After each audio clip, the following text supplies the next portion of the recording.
আছে আর তাদের বয়স হলো 1 বছর থেকে শুরু করে 100 বছর পর্যন্ত। আর এরা সবাই মিলে কম্পিট করছে $2.5 লাখ জন্য।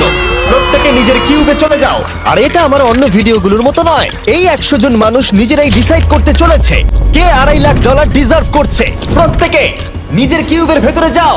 এই চ্যালেঞ্জটা অফিসিয়ালি শুরু হলো। যদি তোমরা এই চ্যালেঞ্জটাকে ছাড়তে চাও তাহলে এই রেড লাইনটাকে টাচ করবে, তাহলেই তোমরা এলিমিনেটেড হয়ে যাবে। কতক্ষণ থাকতে পারবেন এই চ্যালেঞ্জে মনে হচ্ছে? আমি অনেকক্ষণ থাকতে পারবো। দেখি 1 বছরের কম্পিটিটর কি করছে। তুমি কি টাকাটাকে জিততে চাও? ঠিক আছে, ট্যাবলেটটা নিয়ে মজা করো। এই যে লাইনটা দেখছেন এটা শেষ পর্যন্ত টিকে থাকবে। আমি 48, দারুণ লাগছে। এটা শুরু থেকেই পরিষ্কার ছিল যে মাঝবয়সীরাই ছিল সব থেকে বেশি ফোকাসড আর ডিটারমিন্ড, কিন্তু সেটা অবশ্য সবাই ছিল না। বাইরে পা দিলে তুমি কিন্তু হেরে যাবে। ওকে, তাহলে 2 বছর এলিমিনেট হয়ে গেল। যেমনটা ভেবেছিলাম, সবার প্রথমে বাচ্চাটাই বেরিয়ে গেল। তোমার এখানে ভালো লেগেছে?